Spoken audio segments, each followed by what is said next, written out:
మీ కుటుంబ శాంతి, ఆరోగ్యం, ఆర్థిక అభివృద్ధి కోసం రుద్రాక్ష మహాపూజలో తప్పక పాల్గొనండి. ఇప్పుడే నమోదు చేసుకోండి. రమగారు, దేవుడు ఒకవేళ కనిపించినా ఏదైనా వరం కోరుకోమన్నారు అనుకుందాం. ఫర్ ఎగ్జాంపుల్, కొంతమందికి ఏం కోరుకోవాలో అర్థం కాదు. ఇది అడగాలి, అది అడగాలి, ఇది కన్ఫ్యూజ్ అయిపోతూ ఉంటారు. స్వామీజీల దగ్గరికి వెళ్ళినా, ఈవెన్ గుడికి వెళ్ళినా కూడా మనస్ఫూర్తిగా కళ్ళు తెరిచి దేవుని దండం పెట్టుకోరు. కొంతమంది కళ్ళు మూసుకొని రకరకాల కోరికలు కోరేస్తూ ఉంటారు. సో దీనికి సంబంధించి మీ ఒపీనియన్ ఏంటి? అసలు ఇలాంటి వాటికి సంబంధించి ఏమైనా స్టోరీస్ ఉన్నాయా? ఎందుకు లేవు, బోల్డు. రావణాసురుడు వరాలు అడిగాడు, హిరణ్యాక్ష వరాలు అంటారు. హిరణ్య కశిపులు విచిత్రమైన వరాలు అడిగారు. రావణాసురుడి వరాలు కొన్ని, కుంభకర్ణుడి వరాలు కొన్ని. ప్రతి వాళ్ళు మన దగ్గర ఉన్న పాత రాక్షసుల కథలు అన్నీ వాళ్ళు అడిగిన వరాలే కనపడుతుంటాయి, వరాల కథలు. అయితే ఈ కొత్త కాలంలో కూడా ఏ గురువు గారి దగ్గరకో వెళ్తారు, మంత్రోపదేశం, ఆ మంత్రం చెప్పండి, ఈ మంత్రం చెప్పండి అని అడిగే వాళ్ళు కూడా కనపడతారు. ఈ మంత్రోపదేశం కథ ఒకటి ఉంది మన దగ్గర, చెప్దాం. అయితే దీనికి కొంచెం రిలేటెడ్ థింగ్ ఇంకొకటి చెప్తాను. మన మామూలుగా రచయితల గురించి కొంతమంది పెద్దవాళ్ళ గురించి చెప్తుంటాను అప్పుడప్పుడు. నేను విశ్వనాథ సత్యనారాయణ గారిని తెలుగులో అత్యద్భుతమైన రచయిత, వేయి పడగలు లాంటి పరమాద్భుతమైన పుస్తకం రాశారు. వారిది పురాణ వైర గ్రంథమాల, నేపాళ రాజవంశ కథలు, కాశ్మీర్ రాజవంశ కథలు అత్యద్భుతంగా ఉంటాయి. ఈ లాంగ్వేజ్ మీ బోటి వాళ్ళకి కొరుకుడు పడదు, మేము చదువుతాం బాగా. నేను వేయి పడగలు అయితే 30 సార్ల కంటే ఎక్కువే చదివాను. మహా ఇష్టం వేయి పడగలు అంటే. నాకు ఈచ్ అండ్ ఎవ్రీ క్యారెక్టర్ వచ్చు నాకు నోటికి, అంత పిచ్చి అనమాట, అంత ఇష్టం బాగా. ఈ విశ్వనాథ సత్యనారాయణ గారి కథల్లో పులిమృగ్గు అనే ఒక కథ ఉంది, పులిముగ్గు. ఈ పులిమృగ్గు కథలో ఎలా చెప్తారంటే, ఒక మనిషి పులిగా మారడానికి, మనిషే మానవుడు పులిగా టర్న్ అవటం, పులిగా మారటానికి ఒక విచిత్రమైన ముగ్గు, వేరువేరు వర్ణాలు కలిగిన కొన్ని ఆకులు, అలమల తాలూకు రంగుల పొడులు చల్లి దాంట్లో పడి దొర్లుతాడనమాట. అతను పడుకుంటాడు, అందులో పులిగా మారతాడు. మళ్ళీ అతను వెనకొచ్చి ఆ ముగ్గులో పడుకుంటేనే మనిషిగా మారగలడు. పులి ముగ్గు అసలు ఎంత ఇంట్రెస్టింగ్గా ఉంటుందంటే, అది ఎవరైనా మంచి పాతకాలపు భాష, చక్కటి భాష చదవగలిగి ఉంటే, ఆసక్తి ఉంటే తప్పకుండా విశ్వనాథ సత్యనారాయణ గారి పుస్తకాలు చదవాలి. అందులో ఈ పులిముగ్గు చదవాల్సిన కథ. నేను ఒక సంవత్సరం సాధారణ తెలుగు ఉంటుందా, కొద్దిగా కొంచెం పాతకాలపు తెలుగు, చిన్న గ్రాంధిక ఉంటుంది, గ్రాంధిక ఉంటుంది. తాపీగా చదువుకుంటూ వెళ్ళాలి. కథలో మనకి కథ అందట్లేదని అనిపిస్తుంది, సగం చదివాక కానీ కథ అందదు, మనకు అర్థం కాదు. వారి స్టైలు, ఆ డిక్షన్ చదివేందుకు అలవాటు ఉన్న వాళ్ళు ఈజీగా చదవగలుగుతారు.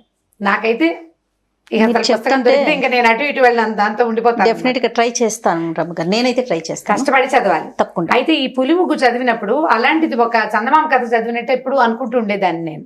మా చిన్నప్పుడు మా అక్కయ్య ఒకసారి చెప్పింది కథ. అది ఈ పులిముగ్గు కొంచెం దగ్గరగా తోస్తాయి. ఒక ఊళ్ళోనట సోమశర్మ అనే ఒక బ్రాహ్మడు ఉన్నాడు. బ్రాహ్మడు భార్య, వాళ్ళిద్దరికీ ఏదో విపరీతమైన కోరికలు ఉండేవి. అయితే ఒకసారి ఒక స్వామీజీ దగ్గరికి వెళ్ళారు. స్వామీజీ దగ్గరికి వెళ్తే ఆయనకి బాగా సేవించారు. వీళ్ళేవో పళ్ళు ఫలాలు పట్టుకెళ్ళారు, అపూర్వమైన పదార్థాలు కొనిచ్చి ఆయన్ని ఏమడిగారంటే, ఈయన అడిగాడు, పులి మంత్రం చెప్పండి మాకు అని అడిగారు. పులి మంత్రం అనేసరికి ఆయన అన్నాడు, ఎందుకయ్యా ఇలా పిచ్చి పిచ్చి కోరికలు, ఇవి ప్రమాదాలకు దారితీస్తాయి. నేను ఈ మధ్యకాలంలో ఎవరికి ఇవ్వలేదు ఆ మంత్రం అంటే, కాదండి మేమన్నీ కలిగి ఉన్న వాళ్ళమే, మాకు ఇంకే కోరికలు లేవు, ఆ పులి మంత్రమే కావాలి అని అడిగారు. ఈ పులి మంత్రం ఏమిటంటే, ఒక మంత్రం చదివి అక్షింతలు ఇచ్చాడు ఆయన, ఎర్ర అక్షింతలు, తెల్ల అక్షింతలు. ఈ అక్షింతలు దగ్గర పెట్టుకోండి. ఈ మంత్రం చదివి ఈ ఎర్ర అక్షింతలు కనుక ఒక మనిషి మీద వేస్తే వాళ్ళు పులిగా మారుతారు. అయితే వీళ్ళు, ఈ మనిషి పులిగా మారిన ఇది ఒక మచ్చగా ముఖం మీద కనపడుతుంది. మనిషి తాలూకు మచ్చ అనమాట అది. మామూలు పులిలకు మచ్చలు ఉండవు, అవి చారలు ఉంటాయి కదా. ఇప్పుడు మళ్ళీ మనం తర్వాత రెండో మంత్రం అంటే మనిషిగా మారే మంత్రం చదివి రెండో అక్షంతలు, తెల్ల అక్షంతలు ఆ మచ్చ మీద పడేలా గనక వేస్తే మామూలుగా అయిపోతారు. జాగ్రత్త ఒకటి. రెండోది, ఇప్పుడు ఎవరైతే పులిగా మారడానికి ఇష్టపడతారో వాళ్ళనే చెయ్యాలి. ఎవరిని పడితే వాళ్ళని నువ్వు చేయలేవు, మారడానికి ఇష్టపడాలి వాళ్ళు, ఒకటి. రెండో పాయింట్ ఏంటంటే, పులిగా మారిన తర్వాత వాళ్ళకి నేను మనిషిని అనే ఇంగితం ఉండదు. ఓకే అని చెప్పాడు. సరే, వీళ్ళిద్దరూ భార్యాభర్త ఆ మంత్రం చక్కగా విన్నారు. అంటే ఆవిడేం ఆయనే అతను నేర్చుకున్నాడు. ఇంటికి వెళ్ళాక ఈ భార్య, ఏమండి ఆ పులి ఎలా ఉంటుందండి, ఓసారి చూడాలనుందండి అని పీడించడం మొదలుపెట్టింది. చూస్తాను పులిని చూడాలి అంటే ఎవరిని అడుగుతాం, ఏమై నువ్వు పులేవు అంటే ఎవరైనా ఒప్పుకుంటారు? ఎవరు ఒప్పుకోరు. పైగా ఇందులో ప్రమాదం ఈమెడుంది, వాడికి స్పృహ ఉండదు. ఒకవేళ ఏ కారణ పరిస్థితుల్లో అయినా వీడు గనక చేయలేకపోయాడా, రెండో మంత్రం వేసి రెండో మంత్రము రెండో అక్షంతలు పడకపోతే వాడు శాశ్వతంగా పులిగా మిగిలిపోతాడు. ఒప్పుకోకపోవచ్చు. ఏం చేయాలి? అప్పుడు ఆవిడ రోజు నేను పులిని చూస్తాను ఎప్పుడూ జీవితంలో చూడలేదు, కథలో వింటాను తప్ప అని రోజు సతాయించేది. ఈయన ఏం చేశాడు, ఒకరోజు ఫోన్లో ఓ పని చేద్దాం, నేనవుతా పులి, నువ్వు పులిని చూడాలి కదా, మంత్రాలు 2 నీకు చెప్తా, ఎదుగో అక్షింతలు జాగ్రత్త పెట్టుకో. మంత్రం చెప్తాను కదా నేను, నువ్వు మంత్రం చదివి నా మీద అక్షింతలు వేయి, నేను పులి అయిపోతా. నువ్వు చూసేశాక మళ్ళీ రెండో మంత్రం చదివి అక్షింతలు వేస్తే నేను మనిషి అయిపోతాను అని చెప్పాడు. బాగుంది. సరే, మంత్రం తరోగా నేర్పించాడు భార్యకి. పెద్ద ఇల్లు వాళ్ళది, అన్ని పక్కల తలుపులు వేసేశారు. భార్యని జాగ్రత్తగా పులిని చూస్తే భయపడతావేమో, పైగా నాకు స్పృహ కూడా ఉండదు, అటకెక్కమని దిచ్చనేసి అటకెక్కిచ్చాడు. అటక మీద కూర్చుంది భార్యామణి, కింద నుంచున్నాడు భర్త గారు. సరే, ఆవిడ ఏం చేసింది, మొదటి మంత్రం చదివి అక్షింతలు వేసింది. వేసేసరికల్లా ఈ చక్కగా నుంచున్న మనిషి ఉన్నట్టుండి పులిగా మారిపోయాడు. నిజంగానే మారిపోయాడు. గాండ్రించడం మొదలుపెట్టాడు. ఒక్కసారి ఇంత పొడుగు జంతువు, అమిత బరువు, అది అటు ఇటు చూస్తే దడబుడుతుంది, గుండెలో భయం వేస్తుంది, కంగారు వచ్చేస్తుంది. మామూలు భయం కాదు. పులిని ఇలాంటి జంతువుని మనం డిస్కవరీ ఛానల్లో చూస్తేనే, అది చీకటిగా ఉన్నప్పుడు చూస్తే మన మీదకే వచ్చేస్తుంది అనిపిస్తుంది. ప్రత్యక్షంగా చూస్తే ఇంట్లో కింద అరుగు మీద కింద ఉంది పులి, మనం అటక మీద ఉన్నాం, హడిలిపోయింది ఈ అమ్మాయి. ఎప్పుడూ చూడలేదు, అది అలా ఉంటుందని తెలీదు. ఈ పారిశర్మ 40 ఏళ్ళవాడు, అంటే ఇప్పుడు పులి యంగ్ పులి అనమాట. అది తోక నేలకేసి కొడుతుంది కోపంతో, బయటికి వెళ్ళిపోవడానికి ట్రై చేస్తుంది. ఇక తలుపులు పగలగొట్టడానికి భీభత్సంగా గాండ్రించి అది ఆ తలుపులు పగలగొట్టేయడానికి, తలుపులు తోసేయడానికి ట్రై చేస్తుంటే ఈ భార్య హడిలిపోయింది, భయం వేసేసింది. మొహం మీద మచ్చ కనపడుతోంది. ఆ మచ్చ మీద పడాలి అక్షింతలు, మంత్రం చదవాలి. మా అక్షింతలు వేస్తుంది కానీ మంత్రం రావట్లే, భయానికి మర్చిపోయింది. ఏం చెయ్యాలి? కేవు మీద కేకలు పెట్టేస్తోంది కానీ మంత్రం రావట్లేదు. భయానికి, మనకి భయం వేసినప్పుడు మనకి ఒంటి మీద స్పృహ ఉండదు, మైండ్ పనిచేయదు కదా, సెన్సెస్ పోతాయి, అన్ని కేకలు పెట్టడం ఒకటే మిగులుతుంది. అక్షింతలు గడిగా పట్టేసుకుంది, వేసింది, కాసిన ఉన్నాయి ఇంకా చేతిలో, మంత్రం రావటాల.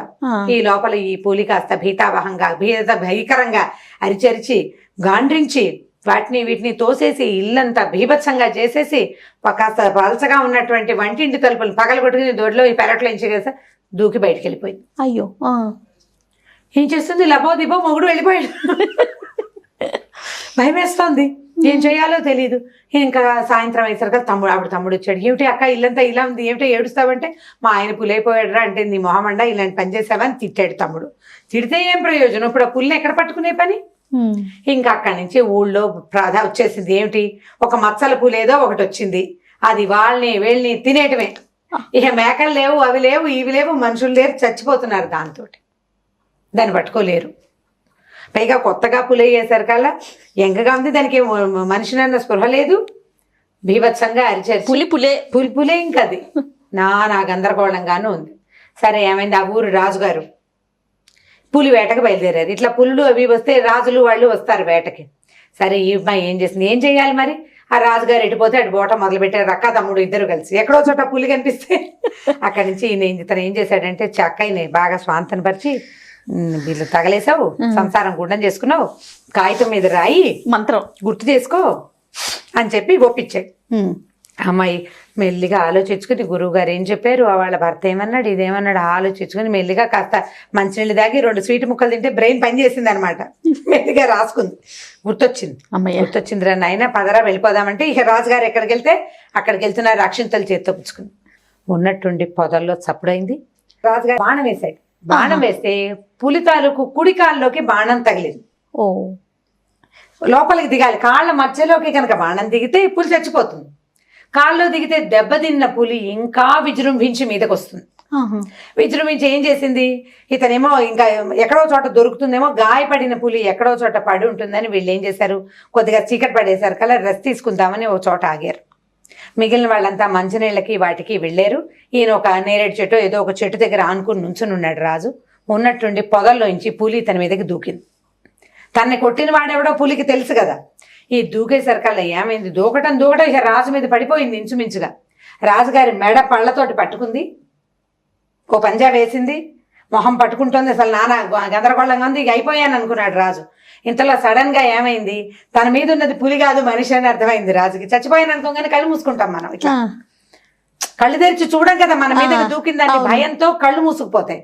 ఆయనకు ఒక క్షణం తర్వాత బరువుగా ఉన్న పులి కాకుండా, ఈ గోళ్లతోటి ఉన్న పులి, పళ్ళతోటి ఉన్న పులి ముఖము కాకుండా మనిషి తన మీద ఉన్నట్టు తెలిసింది అతనికి. రాజు తలబడి ఏమిటి ఏమిటి ఎవరయ్యాను అంటే, అవును నువ్వెవరు అంటున్నాడు బ్రాహ్మడు కూడా. తీరా చూస్తే బ్రాహ్మడికి కాళ్ళు బాణం గుచ్చుకుని ఉంది. ఈ లేచి నుంచున్నాడు. ఇంతలో ఏమైంది, చెట్టు మీద నుంచి ఒక అమ్మాయి దిగింది. ఈ బ్రాహ్మడి భార్య రాజుగారు ఎక్కడుంటే అక్కడ నుంచుంటూ చూసుకుంటున్నారనమాట వాళ్ళు. ఈ పులి ముందు కొట్టాడు, దొరుకుతుందేమోనని ఆ రాజుగారి దగ్గరికి వచ్చారు. అమ్మాయి చెట్టు మీద కూర్చుని ఉంది. ఎప్పుడైతే ఈ మచ్చల పులి అతని మీద దూకిందో రాజుగారి మీదకి, ఈ అమ్మాయి ఏం చేసింది, అక్షింతలు కరెక్ట్ గా మంత్రం చదివి ఆ పులి మీదకి పడేసింది. మొహం మీద పడేసరికల్లా వెంటనే అతను మనిషిగా మారిపోయాడు. మారిపోయేసరికల్లా సరే రాజుగారు, అమ్మ ఈ కథ అంతా ఏం చెప్తారు, ఇతన్ని మనిషిని చేసావమ్మా, నన్ను రక్షించావు, లేకపోతే నన్ను చంపేసేవాడు కాస్తుంటేనని. ఏం చేశాడు, వైద్యులు వాళ్ళు ఇప్పుడు ఏటకెళ్ళేటప్పుడు వైద్యుడిని వెంట తీసుకెళ్తారు. అవును, ప్రమాదాలకెళ్ళో ఇబ్బంది లేకుండా. వైద్యుడు వచ్చి ఈ బాణం లాగి, అది రాజు వేసిన బాణమనే సంగతి తెలిసిపోయింది. బ్రాహ్మణ హత్య చేయవలసి వచ్చేది ఆ పులి చచ్చిపోయి ఉంటే కనుక. సరే ఆయన కాలు కట్టుకట్టి ఈ అమ్మాయికి ఒక 2-3 అగ్రహారాలు ఇచ్చాడు రాజు. నీ వల్లే నేను బతుకున్నానమ్మా అని. ఆ తర్వాత బావమరిది బాగా కేకలేసి ఈ పులి మంత్రాన్ని ఇవాళకి వాళ్ళను విడిచిపెట్టేసేయాలని ఆవు చెవిలో ఆ మంత్రాన్ని ఉపదేశం చేయించుకున్నాడు. వదిలించేస్తారనమాట. వదిలేసాక ఇంకా మంత్రం ఫలించదు. ఆ తర్వాత మళ్ళీ తిరిగి వచ్చిన గురువు గారు, ఆ సిద్ధపురుషుడు తిరిగి వచ్చి వీళ్ళు చక్కగా 2-3 అగ్రహారాలు కలిగి ఉన్నారని తెలుసుకుని పులి మంత్రం పోని కొంత మటుకు ఫలించింది. ఏదో చిన్న ఇల్లు, వాకిలి, పొలం, పుట్ర ఉన్న వాళ్ళకి అగ్రహారాలు వచ్చినాయి ఏం చక్క అని చెప్పి, నాయన ఇలా విపరీత మంత్రాలు వాటి మీద ఆసక్తి పెంచుకోకూడదు. విపరీత కోరికలు ఉన్నవాడు ఎప్పుడూ నశించిపోతాడు. ఎందుకంటే విపరీత వరాలు తీసుకున్నటువంటి ప్రతివాడు నాశనమైన వాడే కనపడ్డాడు, కానీ విపరీత వరాల వల్ల బాగుపడిన వాడు ఎవడు కనపడ్డా. కాబట్టి ఈ విపరీతమైన కోరికలు కోరుకోకూడదు. మనుషులు సాధారణమైన కోరికలతోటే ఉండాలి. విపరీతమైన మంత్రాలు ఏదో పగలదీసేయాలన్న ఆలోచనలు చేయకూడదని ఆ సిద్ధపురుషుడు వీళ్ళిద్దరికీ బోధించి వెళ్ళిపోయాడు. కథ కంచికి మనం ఇంటికి.